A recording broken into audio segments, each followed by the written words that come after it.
பூண்டு ஊறுகாய் செய்ய தேவையான பொருட்கள்னு பார்க்கும்போது நமக்கு முதல்ல மஞ்சள் வேணும், புளி, வெல்லம், இது மஞ்சள், இது புளி, இது வெல்லம், நாட்டு சர்க்கரை, இது கடுகும்.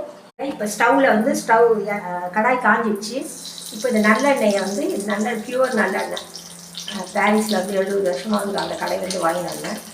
நல்ல எண்ணெய், நல்ல வாசனை சுடும் போதே பாருங்கள். எவ்வளோ மேக்ஸிமம் நிறைய எண்ணெய் தான் ஊற்றணும். அவங்க ஸ்பூனில் கொஞ்சம் கொஞ்சமாக காட்டுறேன். அப்புறமா தேவைப்படும் போது மறுபடியும் ஊற்றிட்டேன்.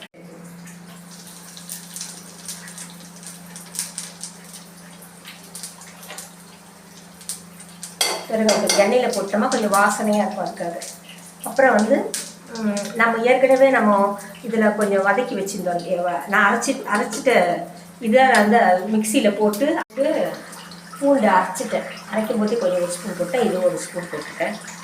வேணுன்னா கூட உப்பு போட்டுக்கலாம், ஏன்னா ஜாஸ்தி. ஆனால் உப்பு நிறைய போட்டால் ஊறுகாய் நல்லது. ஆனால் வேணும்னா நம்ம போட்டுக்கலாம். அதுக்காக நம்ம இது பண்ணிக்க வேண்டாம். இதில் நம்ம நெக்ஸ்ட்டு என்ன கலக்க போகிறோன்னா, நான் உங்களுக்கு ஏற்கனவே இந்த மஞ்சளை பற்றி எக்ஸ்பிளைன் பண்ணியிருந்தேன். இந்த பாருங்கள், நல்லா கரைச்சி வச்சுட்டேன். புளியை நல்லா கரைச்சிட்டேன். இப்போ அதில் நான் விட போகிறேன் புளியை. பாருங்கள், வடிகட்டி ஒரு எலுமிச்சை பழ அளவு புளியை வடிகட்டி ஊற்றிட்டேன்.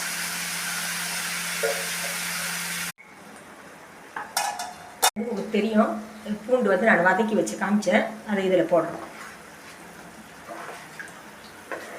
இப்போ போட்டால் தான் அது புளி, மிளகாத்தூள், காரம் இதில் ஏறும். சரிங்களா? அப்புறம் நம்ம வெந்தயமும் கடுகும் நான் பவுடர் பண்ணி வச்சுருந்தேன்னு சொன்னேன். நான் மிக்சியில் அரைக்கிறது காட்டல. இப்போ பாருங்கள், இப்போ நம்ம வதக்கணும் இல்லையா? உங்களுக்கு தெரியும், நல்லா வதங்கிடுச்சு. எண்ணெய் ரொம்ப ஓரமாக தெளிஞ்சு வந்தாவே அது வதங்கிடுச்சு, அதனுடைய கம்ப்ளீட் ஆகிடுச்சின்னு நமக்கு உணர்த்துறது தான் அது. இது ஒரு டிப்ஸு. அவங்க இப்போ நீங்கள் பார்த்தீங்கன்னா நல்லா கலரி விடணும். கலந்துக்கிறேன். 1 ஸ்பூன் 2 ஸ்பூன் போடலாம். இது 1 கிலோன்றதுனால நான் ஒரு 2 ஸ்பூன் போடுறேன். கூடவும் கொஞ்சம் கொஞ்சம் கொஞ்சம் போட்டுட்டு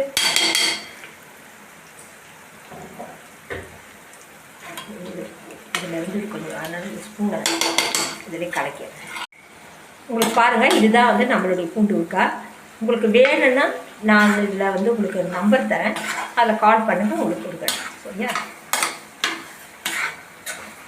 குறைஞ்ச விலையில் கொடுக்க முடியும்னா நல்ல பொருளாக தரமாக கொடுக்கணும். ஃப்ரீயாகவே கொடுக்கலாம், அந்த அளவுக்கு எங்களுக்கு முடியல. அதனால் நல்ல தரமான வீட்டில் நான்